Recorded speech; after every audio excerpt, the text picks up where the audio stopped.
Good day everyone! So, kumusta kayo? So, welcome po sa ating online video lesson sa UCSP. So, right now, we are on our third week for the fourth quarter. So, pag-uusapan po natin is about enculturation and socialization. So, last time, pinag-usapan po natin ang development ng humankind from the Stone Age up to this current civilization. So we have discussed different aspects on how they evolved. Okay? We have discussed on what aspects, okay, na nag-develop sila from the tools they're using for survival to the clothes that they wear to the house, yan, na tinitirahan nila from living in caves, ayan, napatira sila sa mga kubo hanggang sa napatira sila sa mga bahay na bato.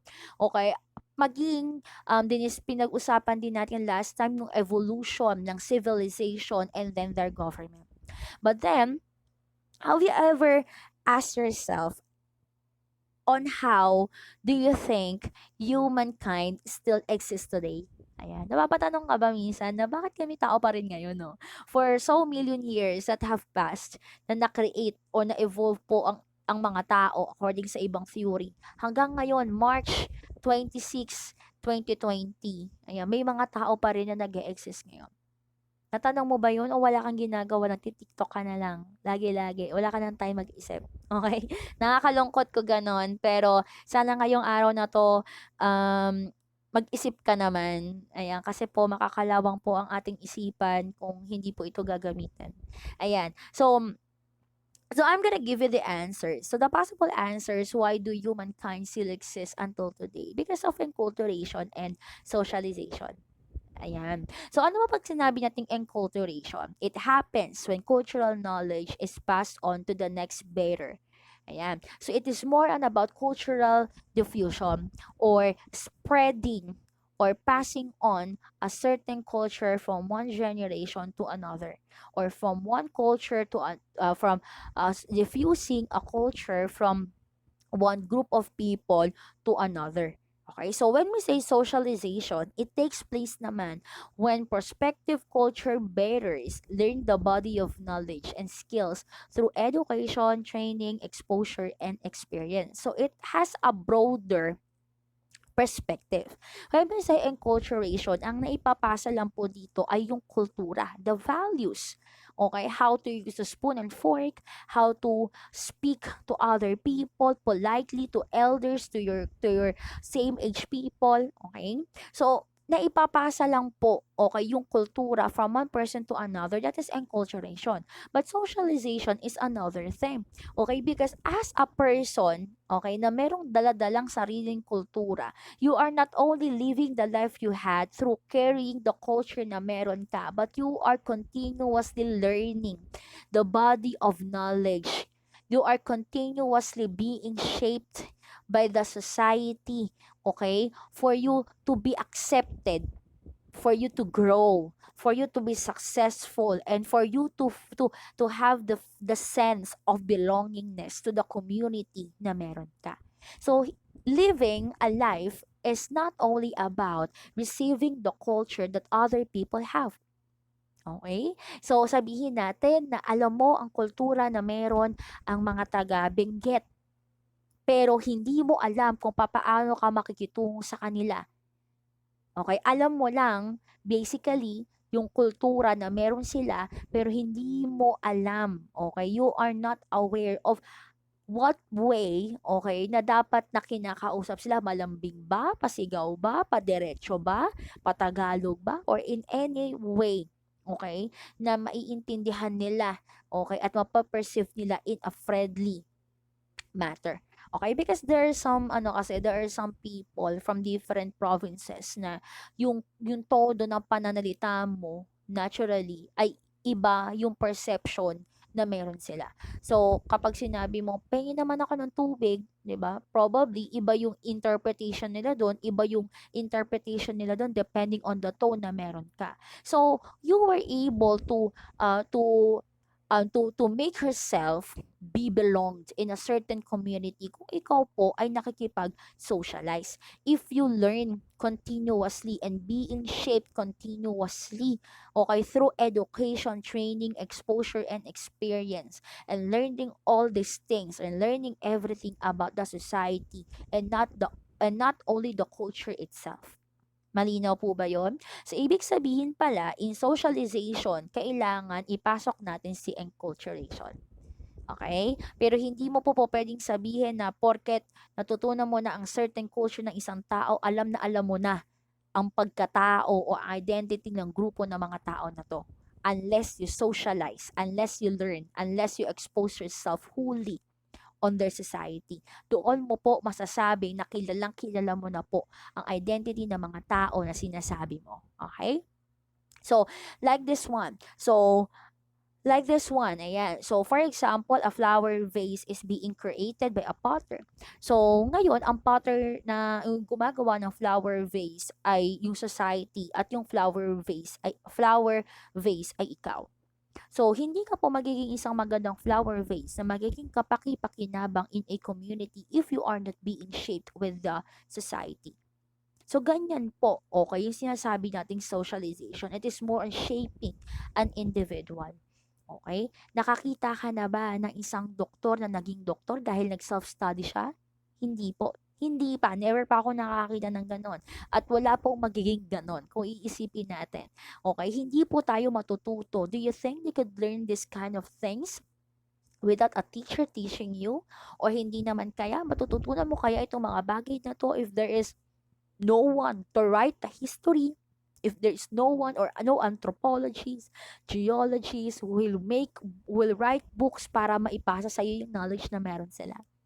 Hindi po. So, socialization, okay, is more on about shaping an individual's personality and characteristic by the society. So, I will be discussing to you the two different theories in socializations. So, etong dalawang theories na to, they defined self, okay, in different ways. So, according kay George Herbert Mead, ang kanyang definition ng self dito is a sociological concept. So, we cannot define self alone. Okay? So, we can define an identity of a person, ayan, through the way he interacts with other people. We can give meaning to the identity of a person depending on the people na pinapaligiran or depending on the people that is surrounded by him. Okay? So, our self is being developed through our social interactions. Okay? So, mas lalo mo pong makikilala ang sarili mo. Okay? Hindi mo po matatagpuan yung totoong ikaw. You can never unleash your potential. You can never discover your true self if hindi ka po nakikipag-interact with other people. Okay? 'Di ba nga, there are some na naging, tawag ito, nagkaroon ng hilig sa music, naging isang magaling na musician. Bakit? Okay, kasi somehow he got inspired, 'di ba, by a musician na napanood na lang sa TV. Okay? Naging isa siyang magaling na musician or na instrumentalist kasi tinuruan siya ng nanay, tate at ang mga kapatid niya na marunong ding magtugtog ng instruments. Okay? Kaya nga si Himid, meron siyang tinatawag na I, me. So when we say I, me, kung if you guys are familiar with it, so it is putting yourself on the shoes of others. Okay? Magagawa mo daw po na makilala ang sarili mo if you put yourself on the shoes of others. You will get to know yourself. You will get to discover yourself if you will see yourself, observe what other people are doing. Ayan. So, 'di ba tulad nga ng example ko kanina, 'di ba? May mga taong nagiging magaling sa music. Bakit? Because somehow they are being inspired of their famous celebrity, 'di ba? For example, sila pangalan nito si I forgot, for example, merong artist si Sarah Geronimo. Okay, si Sarah Geronimo, 'di ba? She became so inspired to become an artist kasi meron siyang iniidolong singer na si Regine Velasquez. Okay? So, Sarah Geronimo was able to discover herself na magaling pala siyang kumanta, na kaya pala niyang mag-succeed in her singing career. Okay? Dahil po iyon sa nakita niya yung sarili niya being the Regine Velasquez in the next generation. Okay? So, we will be able to identify and develop ourselves through observing, okay, observing the roles or observing the behavior of other people. Okay? Kaya nga 'di ba parang mayroon ako napanood noon na si Regine Velasquez, 'di ba tinuruan siya ng tatay kaya siya gumaling daw na kumanta kasi kumakanta siya sa drum. Ayan, parang sinusok niya yung sarili niya sa drum na hanggang liig tapos doon siya kumakanta. Where in fact, Sarah Geronimo dahil sa favorite singer niya si Regine Velasquez, 'di ba? Ginaya niya exactly yung training na ginagawa ni Regine Velasquez for her to become a good singer. Okay? So you are observing other people. Okay? Observing carefully what they are doing. Ini-imitate mo, ginagaya mo. Okay? Until na ma-shape at ma-discover mo yung totoong ikaw. Okay? So, ayan. So, sinabi ko sa inyo kanina that, kumbaga, every people can survive. Pero hindi po lahat ng tao ay kaya, uh, all people can survive, but not everyone can live a life. Okay? So, like for example, feral children. Ito mga feral children na to, these are the children who were raised, okay, surrounded by animals or in isolation. Okay?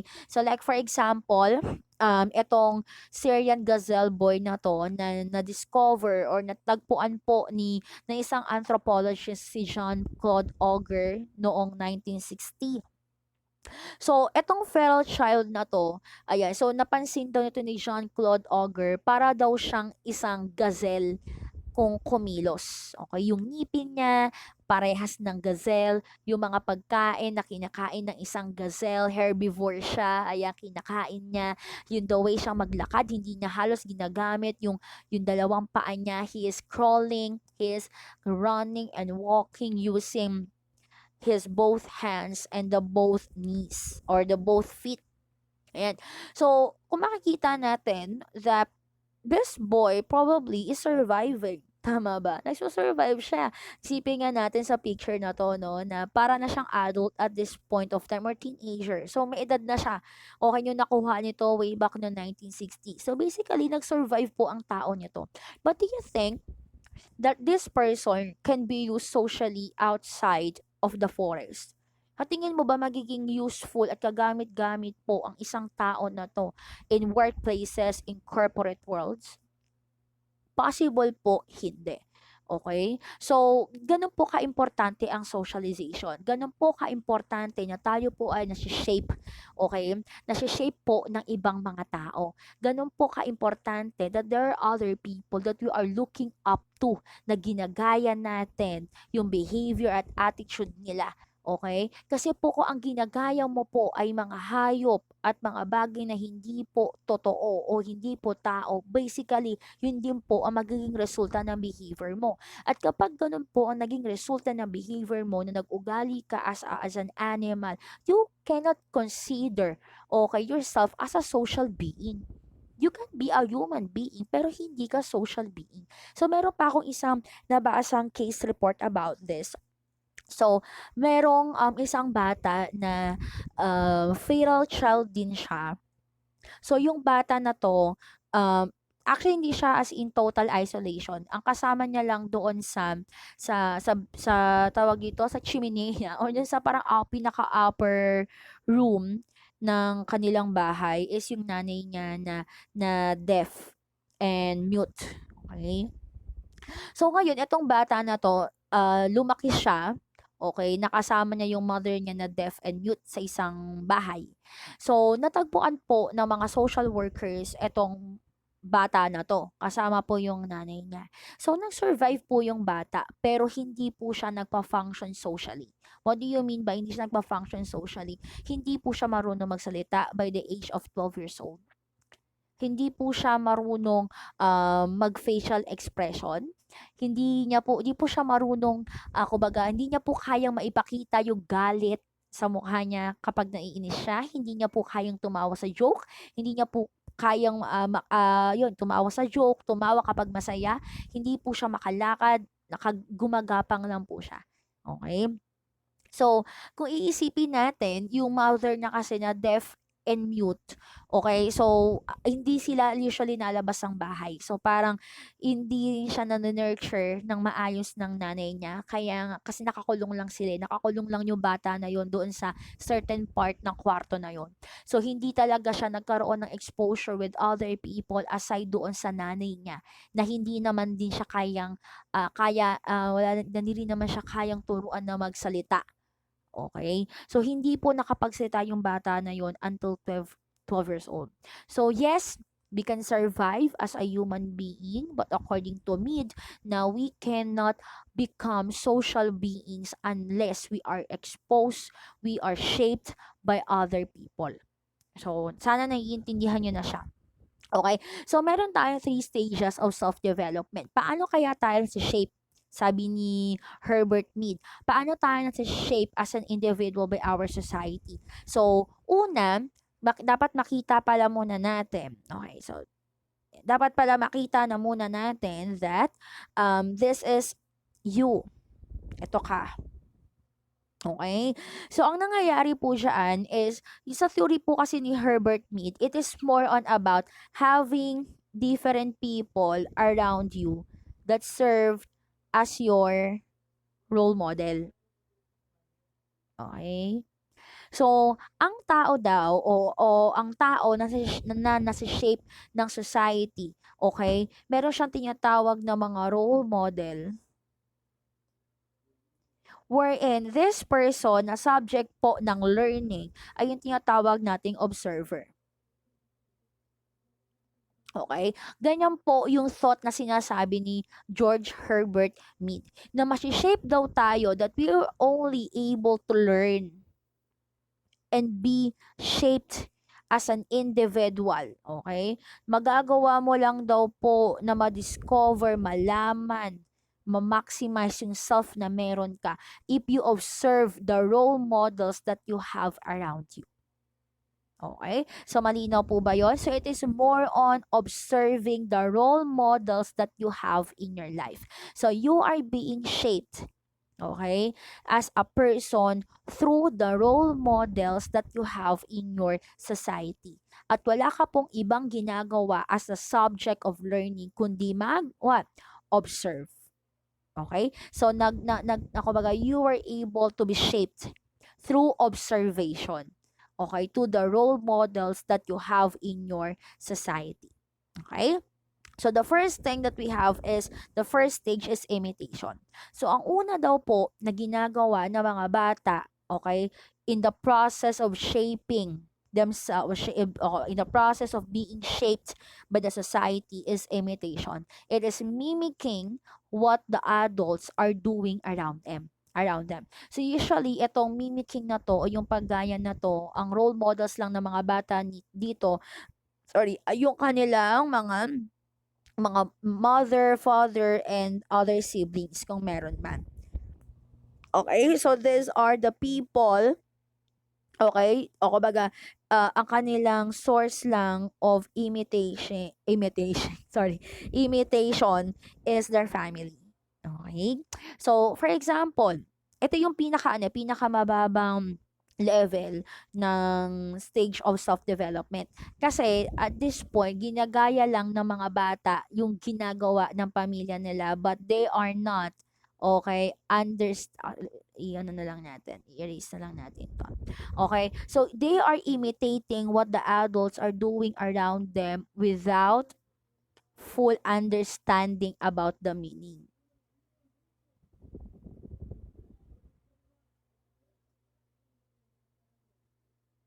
Understanding. Okay? So, they are imitating what they are doing without the full understanding of the meaning. Okay? Of the meaning of what they are doing. Like for example, merong mga post ako nakikita in the social media na may mga bata na natuturuang magmura. Okay, 'di ba? Tapos ginagawang katatawanan ng mga magulang. Kung mapapansin niyo ang pagmumura, it is a deviant. Okay? Okay? Hindi po ito tama. It is really against the norm. Okay? So, ang pagmumura, hindi po siya maganda. So, basically, hindi po dapat siya ginagawa. So, ang nangyayari ngayon, kung mapapansin nyo doon sa mga videos na yon, kapag nagmumura yung isang bata, ang reaction ng bata is ano, natatawa siya. Natutuwa siya sa sarili niya. Okay? Nai-imitate niya yung sinasabi na pagmumura o sinasabing word ng tatay niya or ng mga magulang niya, 'di ba, sa harap niya. Pero hindi niya fully nauunawaan yung ibig sabihin at yung masamang epekto ng pagmumura na yon. That is what we call imitation. Malinaw po ba? Kaya nga ang mga bata, madali po silang turuan. Okay? Kasi parang blank slate yung mga yan na pwede kang mag-input sa kanila ng kung ano-ano at kaya nilang i-imitate yon. Hindi po nila ko-questionin kung tama ba yung tinuturo mo sa kanila. Okay? Because they have this full trust. Okay? Di man nila dahil lang dahil sa pamilya kanila, but ito yung first reflex of learning nila. They imitate, okay, whatever the adults are doing around them, but without the full understanding of its meaning. Okay, kaya yung mga bata, 'di ba, nakakalungkot lang na ina-underestimate ito ng mga matatanda na tinuturo ang magmura, di nila alam na yung practice na yun pwede iyong madala. Okay? In the next, kumbaga, in the next years ng bata na yon. So next, as after imitation, we have the play stage. So in the play stage, hindi na lang siya basta-basta ginagaya ng bata yung ginagawa ng mga nakakatanda sa kanya, but somehow meron na siyang glimpse. Okay? Meron na siyang glimpse about what? About the roles. Okay? So, hindi na lang siya basta ginagaya niya without full understanding, pero mas nakikita niya in a broader sense ano yung ginagawa ng mga matatandang ito na nasa paligid niya. So, for example, the perception of gender. Okay? In the perception of gender. So during this stage, yung mga babae o yung mga girls na to, 'di ba? They are not only imitating what the other people are doing around them. Okay? 'Di ba? They are now observing, okay, what women are doing, and they are now imitating and enacting it. Okay, naiintindihan natin yon. So, in the play stage, ang nangyayari, ang example lang natin siyaan is the perception of gender. Okay, gender of male and female. Pag sabi kasi nating sex, it is the biological orientation Pag may penis ka, may lalaki ka. Pag may vagina ka, babae ka. But when we say gender, it involves behavior and attitudes. So ngayon, in the play stage, hindi na lang sila basta nag-imitate ng ginagawa ng isang tao. Nagkakaroon na sila ngayon ng choice. Namimili na sila kasi naiintindihan na nila, okay, somehow, kung ano dapat yung ginagawa nilang roles dahil sila ay babae. Okay? So same with this young boy, nakikita natin dito, nakikita niya na kapag lalaki dapat malakas. Ayan. So, hindi na siya nag-imitate ng actions, ng words, hindi. Naiintindihan na niya yung gender orientation na kapag lalaki ka, dapat malakas ka. So, pipili ako ngayon ng mga laruan na magbibigay lakas sa akin. Or magpipili ako ngayon ng laro that will give me, okay, the satisfaction of having the power. Kaya maglalaro ako ng baril-barilan, maglalaro ako ng sundalo, ng ganto, and so on. Okay? So, kaya nga yung mga young girls, di ba? Hindi na lang sila nag-i-imitate, pero mas naiintindihan nila kung ano dapat yung kinikilos, okay, ng mga babae. Okay? Through, dapat nasusuot ka ng damit na color pink, kasi ito yung role na ginagawa ng isang babae. Hindi na lang nila ini-imitate literally yung ginagawa ng isang babae, but they are understanding somehow, okay, what is something that women is supposed to do. Okay?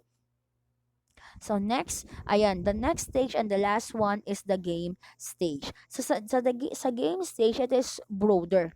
Hindi na lang po perception ng male or female yung nakikita nila, but they are now seeing the roles.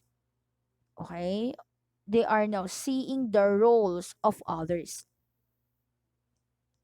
Hindi na lang po nila basta-basta naoobserbahan, okay, yung kinikilos ng mga taong malapit sa kanila, but they are now observing in a further distance, wherein they are observing, okay, and doing, okay, the roles of other people.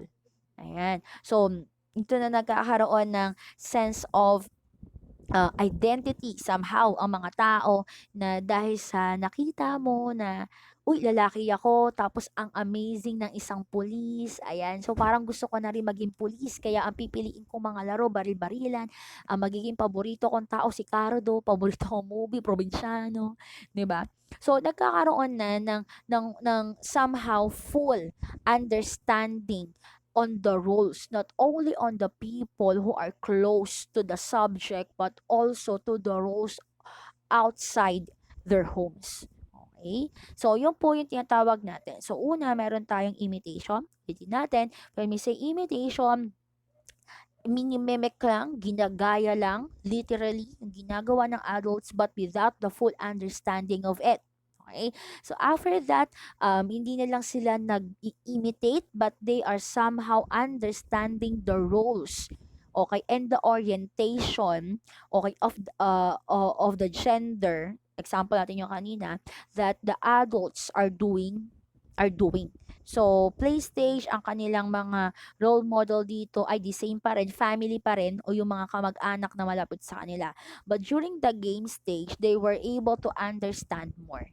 Okay? Na hindi lang pala pagbabae, dapat hindi lang pala pagbabae, naglalaro lang tayo ng Barbie, kundi kapag babae, nagiging teacher din tayo, pwede tayo maging nurse, okay, pwede tayo maging doktor, pwede tayo maging bumbero, and so on. So, nagkakaroon na ng extensive, okay, nagkakaroon na ng extensive knowledge on the roles of other people. Okay? So, kung makikita natin dito that we as a human person, okay, are being developed. Okay, nade-develop po yung self natin dito on how we observe other people. So, yun po yung kay George Herbert Mead. Okay? So, malinaw po ba yon? Okay, so I hope naiintindihan nyo ako. Okay, so the next theory we have is kay pangalan nito, si Cooley, si Corton Cooley. Check ko yung kung tama yung pangalan niya, baka kasi magkamali ako. Ano nga ba yun? Okay, let me check. Basta si Corton Cooley ito. Ay, ano ba? Nakakasayang ng oras to. Okay. But then, meron si Cooley na theory. Ang tawag natin dito is the looking glass self. Okay? So, looking glass self. So, ang self, sabi ni Mead, okay, na de-develop ito through observation to other people. Ayan. But here in the looking glass self, okay, so self refers to the self-image based on how people think. Okay? Parang on how people think and see him or her. Okay? Mali yung grammar. Okay, so it refers to the self-image based on how people think and see the person. Okay? So, it is more on putting, okay, an evaluation on how do people see you. Okay? So, you are putting an evaluation on how do people see you. Malinaw po ba? So, nagkakaroon ka, nade-develop yung self mo. Okay, nagkakaroon ka ng idea about yourself depending on how other people think about you. Okay? So, kung makikita natin, meron itong tatlong phase. The first phase is our imagination of how we present ourselves to others. So, ang unang phase, we imagine, we now think on how we show ourselves to other. Paano mo pinapakita, anong behavior ang pinapakita mo, personality ang lumalabas sa'yo, okay? Okay, whenever you are around other people. Second phase, our imagination of how we evaluated by others. So, based on the manner that you have presented yourself, yun yung first phase. Ang second phase is you now imagine on how do other people see, Okay, the personality that you have presented to them. So, ang third phase, because of that evaluation, nagkakaroon tayo ngayon ng evaluation about ourselves. Kumbaga, parang nagkakaroon tayo ng tinatawag natin ditong conclusion. Okay. So, through our observation, but kumbaga through these phases, ang pinaka nagiging end nito is we are coming up with a conclusion about ourselves. So magbibigay ako ng example. For example, there is a teacher, okay? So merong isang teacher na nagpagawa ng assignment. Okay? So, ang assignment niya is dapat mag-search ka, magbasa ka, tapos gumawa ka ng isang reaction paper. So, nung binasa na ng mga students yung kanilang assignment, syempre binasa ng teacher. And then, as the teacher is checking the papers, he was able to read a certain paper from her student. And she is able to notice na yung bata may potential na maging isang good writer. Ang ganda ng thought, ang ganda ng pagkakasulat, ang ganda ng flow ng thoughts, okay, na meron doon sa ang laling mag-isip, okay, ang ganda ng content na sinulat ng bata. So, ang ginawa ng teacher is, kinorek niya. So, sabi niya, may mga mali lang na grammar, may mga mali lang na isulat. So, ang isip ng teacher ngayon is, babaguhin ko yung mga mali para mag-improve itong bata na to kasi meron siyang potential. Okay? So, naiintindihan natin yon. So, ngayon, ang nangyari, okay? So, ito ngayon si teacher. Ayan, si teacher. So, merong isang paper na binasa si teacher. Teka, dapat ibang color ng paper. Ayan, so, merong isang, ayan, ay, sorry. Ay, bakit iba yung ano? Ayan, sabihin natin na ganyan. Okay, so merong binasang paper si teacher, tapos ang daming mga mali. Lagyan ng mga mali-mali. Okay, so yan yung mga mali na sinulat niya. So, anong nangyari? Etong si teacher, binalik niya yung paper kay student. Ay, ba hindi na kasya. Binalik niya yung paper kay student at nakita ni student yung mga corrections, okay, na meron doon sa papel niya. So, ngayon, ang subject natin sa kwento na to, itong estudyante na to, okay? Hindi yung teacher. Okay, yung teacher, siya yung society, siya yung other people. So, ngayon, pagkita ng estudyante na to doon sa paper na binigay ng teacher niya, okay, isipin natin yung first phase. Ang first phase natin dito is i-imaginein mo kung paano mo piniresent tong sarili mo sa ibang tao. Okay? So, iisipin ngayon ng student na to na, nagbasa naman ako, nag-search ako, nagbasa ako, sinulat ko sa tamang paper, okay, printed pa to, gumastos pa ako, ginalingan ko, I did all my best to write this very comprehensive reaction paper. Okay? So, yun yung first phase. He imagined paano niya pineresent yung sarili niya. Ngayon, on the second phase is, ano nga ba yun? You evaluate or you imagine how do people evaluated your presentation of yourself. Ngayon, sasabihin na to na estudyante, bakit ganon? Ginawa ko naman yung best ko, pero bakit ang daming corrections? Diba? Ginawa ko yung best ko. I've read many blogs, diba? Books, para makagawa ng isang comprehensive na reaction paper, but ang dami pa ring mali. Okay? So, ngayon, on the third phase, okay, magkakaroon na ng conclusion ngayon itong si estudyante, and he will now think, okay, to himself na na wala, hindi naman ako magaling, hindi ko na aayusin, hindi na ako mag-aaral, hindi ko na pagbibigyan ng 100% na effort, okay, yung ginawa kong paper, kasi lagi naman din nako-correct, lagi namang mali naman palagi, hindi naman very good, hindi 100 naman yung binibigay na grade, ang pangit pa rin. Nagigets natin yung point doon. Okay? So, unless etong si teacher i-explain niya sa klase na explain niya mismo doon sa estudyante na to na alam mo magaling kang writer, kaya ko lang ang daming correction sa'yo kasi gusto ko mag-improve ka. At kapag yun ay ginawa ni teacher, magbabago na naman siya ng perception tungkol sa sarili niya. Iisipin niya, okay, kaya pala ganon. Kaya pala ang daming corrections kasi marunong naman pala ako magsulat. So, ang third phase na gagawin niya, na evaluation niya sa sarili niya is, okay, so gagalingan ko pa, mag-aaral pa ako. Malinaw sa atin iyon. So, kung iisipin natin, and one thing that we need to take note on these three phases is ano, it is more of about our own imagination. Okay?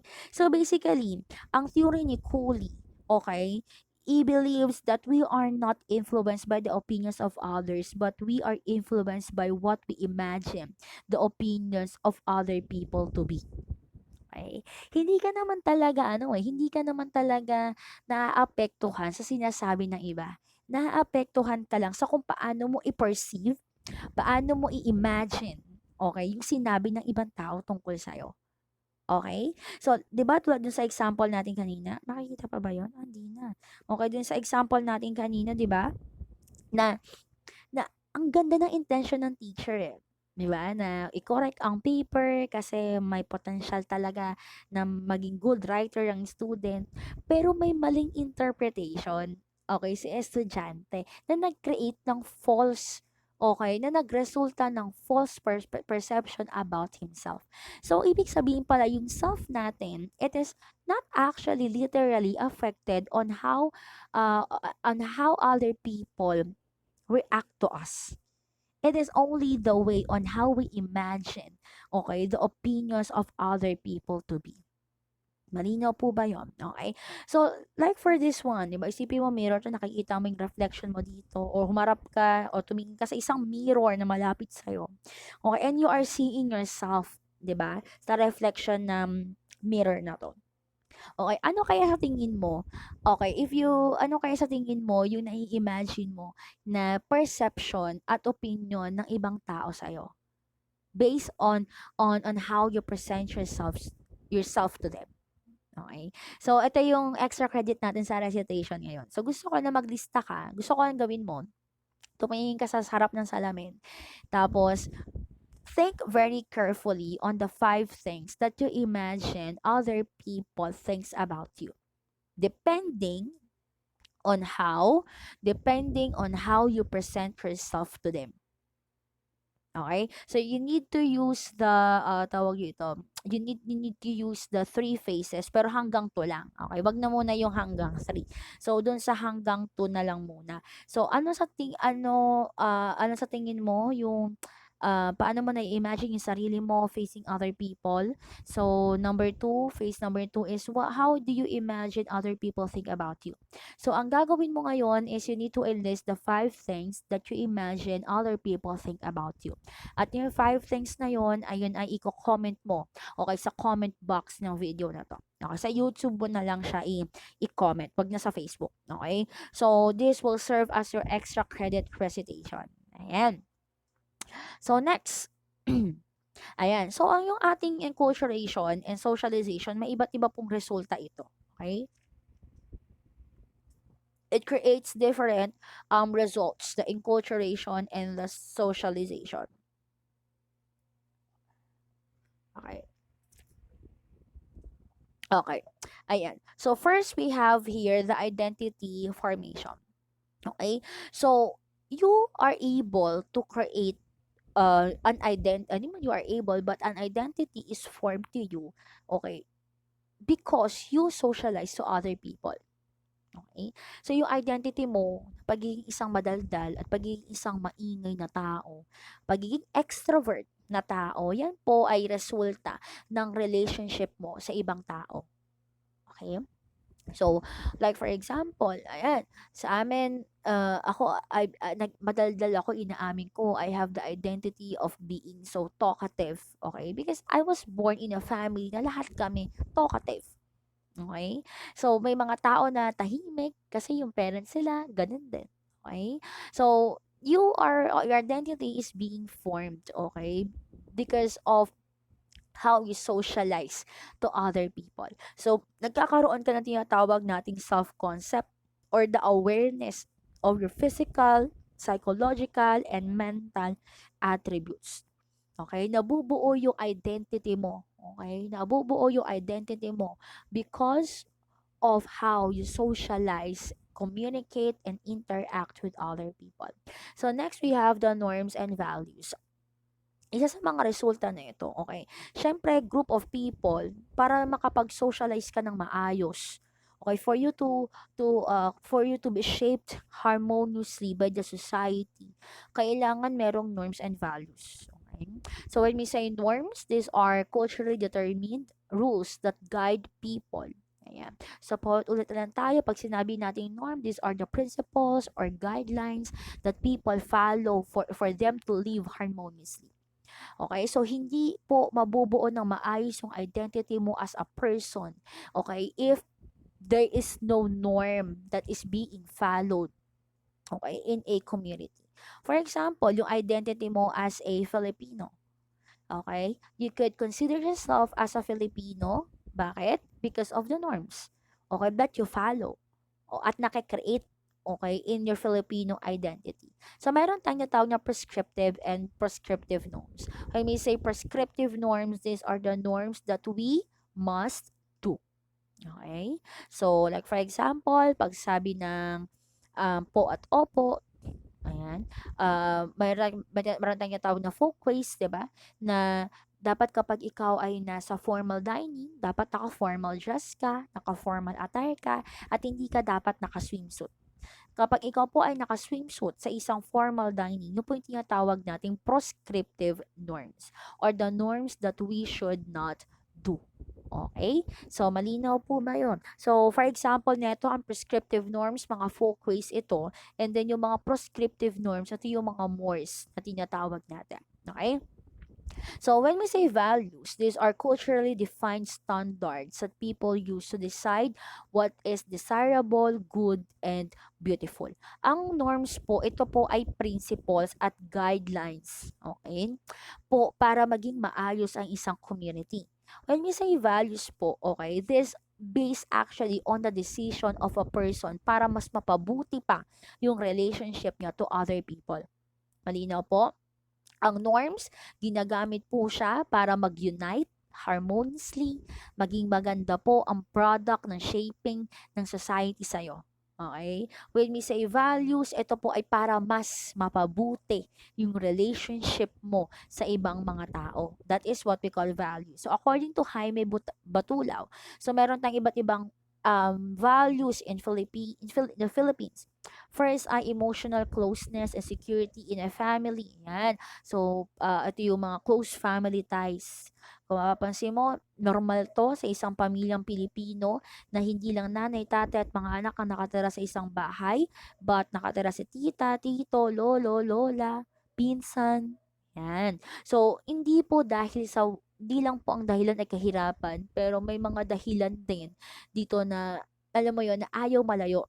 Okay, sa magulang, ayaw malayo sa ibang kamag-anak. Kaya nga pansin natin sa mga bahay sa bayan, dito sa Dasma Bayan, ang mostly na mga structure ng bahay dito ay compounds. Yan, na ang mga kasama sa compound ay mga kamag-anak. Kasi natural ito. This is our values as a Filipino. Okay, para mas mapagtibay yung relationship mo to other people. So, we have the emotional closeness. Ayan. So, nagiging resulta po ito ng socialization. Okay? Tawag ito, forming of people into group of people at para mas mapabuti iyon, nagre-resulta ito in this kind of values. Next, approval from authority and society. Ayan. 'Di ba tayo, there are some people who are so insecure, 'di ba, about their looks, na tatanungin pa nila kung maganda ba yung suot ko. Ayan, kasi takot mabuli, takot malait, lalo pat nauuso yung mga jokes, 'di ba, about panglalait. Ayan, so isa yun sa mga values natin that we always seek approval from other people, from the authority and the society. Economic and social betterment.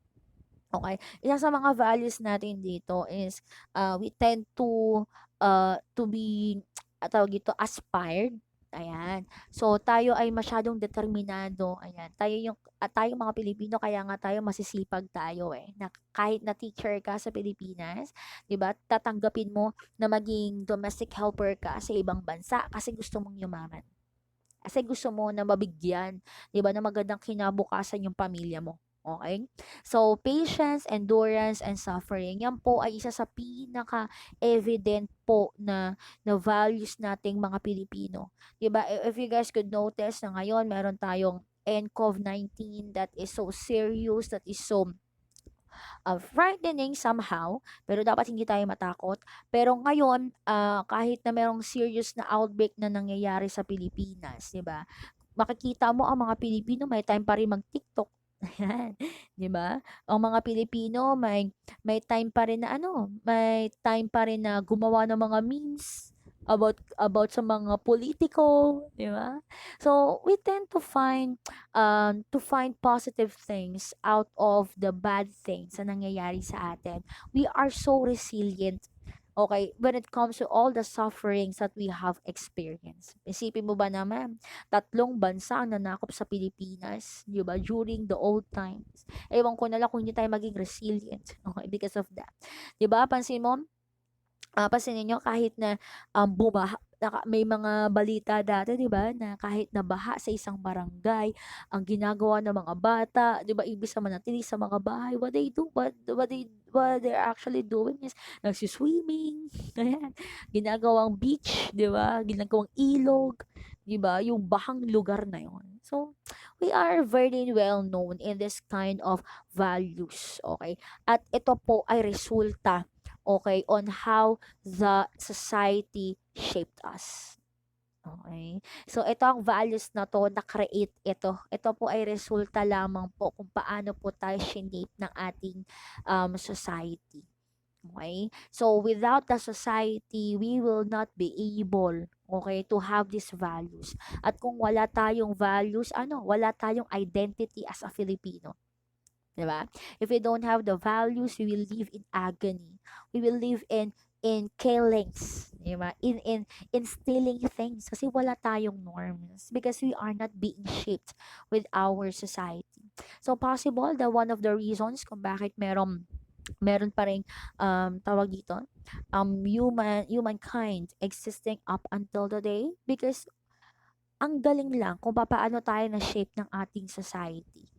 Okay, that society molded us, 'di ba? Shaped us, 'di ba? To the point na hanggang ngayon ay nag-e-exist tayo. Okay? So next, ayan. So, alam nyo ba, itong mga, ang pangit ng entrance ng meme na yon, naiinis ako, ng GIF na yon. Okay, so, ito daw mga values na to, ito daw ay, sabi ni Jaime Batulao, no, na nagagawa daw natin tong mga tao, hindi lang dahil sa gusto nating maging okay, pero somehow, nagagawa natin tong mga values nito out of hiya. Ayan, tulad yan, di ba? Mahiyain, masyado kasi tayo mga madalagang Pilipino. Nahihiya tayo sa mga magulang natin kaya ayaw natin silang iwan, 'di ba? Nahihiya tayo sa ibang tao kaya ayaw mo na mukha kang tanga, 'di ba? Mukha kang baduy na manamit sa harap ng ibang tao, mukhang mahirap o tawag ito, ma-cheap yung damit mo kaya mangungutang ka, 'di ba? Para maging presentable ka sa ibang mga tao. Nahihiya ka. Ayan. Kaya sometimes ang hiya nagiging drive ito ng mga Pilipino para mas lalo nating, alam niyo yun, i i-push itong mga values na meron tayo ngayon. Okay? So, yan. Ay, hindi ko siya nabago. But then, another result of enculturation and socialization is status and rules. So, isa sa mga resulta, okay, ng diffusion ng culture at ng shaping of an individual ay yung pagkabuo po ng status and rules. When we say status, it is any position that any individual can occupy in a society. So, hindi po to literal na position as a government, as a president, mayor, congressman, hindi po. It is more on about the label. Okay. So, status. Okay. It is more on about the label that someone has, that someone possess. Okay, in a society. When we say role, it is an obligation. Okay, that is attached to a status. So, kapag meron kang status, okay, if you have a position, you need to take it. If you have the position being taken care of, you need to take a responsibility at touch the status na meron ka. Okay? So, kapag may status po, malamang po may role. Wala pong label. Okay, wala pong status o posisyon, okay, na wala pong ginagawa. Lahat po ng label, lahat po ng status in a society has the role to do. Okay? So, yeah. Okay? So, meron tayong dalawang klase ng status. So, the first kind of status is ascribed status. These are the status that are received by birth. Ito po ay involuntarily na label na naibigay po sa'yo. Okay? So, wala ka pong involuntary po ito. Sometimes you are not willing, okay, pero wala ka pong ibang choice but to accept it because you received it by birth. So, ano pong example nito? For example of this is being a son or a daughter. Okay? It is a status being given to you. So, wala ka pong choice dito. Okay? So, hindi mo po pwedeng sabi, ayoko maging anak. Ay, paano ka mag-exist in the first place? So, it is being given to you at birth. Ano pa? So, pinakamahalagang status at magandang status na meron tayo is being a Filipino. Ayan. So, ascribe po ito. Wala po tayong choice dito. Okay? Hindi mo po pwedeng sabihin na kung meron tawag dito yung parang nangyari to sa US na siya po ay tawag dito white American but she believes on her sa Florida ata nangyari ito. I don't know, basta you could search it on the news na lang na merong isang white American but she is pushing forcing other people to label her as a black American because she believes na siya po ay isang black American or African American na trap po sa katawan ng isang Caucasian. Okay, or ng isang puti. Okay, so hindi po gano'n na. Sorry. Okay, so hindi po ganun. Ayan. So, it is ascribed, it is received by birth. Ano pa po? Ayan. So, being a king, being a princess, being a prince, yan po ay ascribed status. Okay, so like for example, being a king, being a princess, being a prince. Ayan. So for example, si Jon Snow, the true airborn king of the throne of the seven kingdoms. Ayan. So it is an inherited status. Ito po ay ascribed by birth. Okay? So next we have the achieved status. So it is acquired willfully and consciously through effort, talent, decisions, and accomplishments. Ito po ay kaya nga siya achieved, okay? So, you have this label or this position because you worked for it. So, for example, being an honor student, ayan, being a successful businessman, like for example, si Tony Tan na may-ari po ng Jollibee. Ayan. Ayan. So, Tony Tan po, yan, siya po ay isa sa mga successful businessman, ayan, na kumbaga work so hard, okay, para po maging isang mayaman, okay, at influential po na tao. So that is what we call the achieved status, okay? So, ayan, so maging na rin po ang pagiging isang kriminal, being a thief, being a murderer, ayan, being isang criminal, nakakalungkot man pong isipin, but it is also an achieved status because it is someone's choice. Hindi po ito sa kanya label as an individual. Sa teleserye lang po nangyayari iyon. Okay? Na kapag ang tatay mo drug lord ka rin. Okay? Pero ang pagiging drug lord po, yan po ay still decision mo. So, it is still your achieved status. Okay? So, ngayon meron tayong tinatawag na status set. So, when we say status set, it is a group of status that is being possessed by an individual. So, for example, saan na nga ba yun? Okay. So, for example, this is you. Ayan. Ba't walang sulat? Ito ka. Ayan. So, this is you. And as a person, being a teenager, meron ka daw iba't ibang mga status sa buhay. Hindi po ito yung mga feeling sad, feeling happy, but what's on your mind, hindi po. When we say status, iba, it is the label or position that you have in a society. So, being a teenager, you are also what? Isip-isip. You are a son or daughter. Diba? Status yon, ascribed status. So, as a student or as a teenager, you are also a student. Anong klaseng status kaya 'to? It is ascribed or prescribed, ascribed or achieved.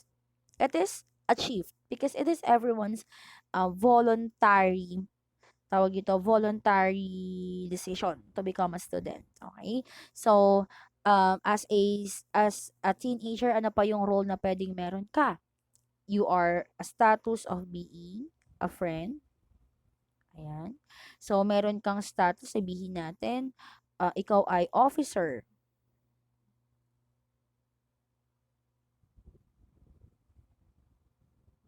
Ayan. So, you have the status of being the president in the class. Ay, ano ba?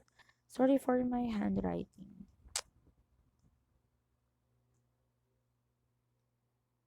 Okay? So, you have this status of being president in a class. So, we can say that a certain person, it is possible and it is normal for a person to handle different status. Okay? Normal, hindi po pag sinabi nating status, ito po ay isa lang sa buhay ng isang tao. Every person handles different status in life. At yung tinatawag nating status set. Okay? So when we say role set, okay? So role set naman po, ito po ay iba't ibang roles under a certain status. Okay, so nagagets ninyo? So, kung iisipin natin, for example, this is you. Ayan, this is you.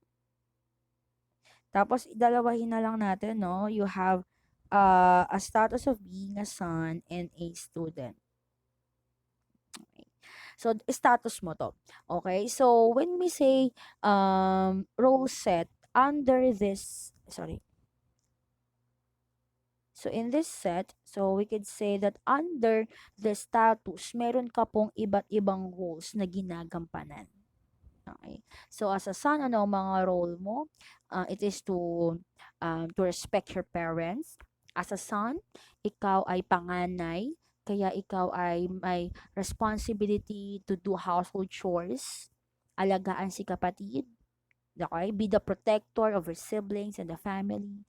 Okay? So, as a student, ano-ano ang mga roles mo? Wala, kasi wala ka namang ginagawa sa classroom. Hindi naman totoo yon.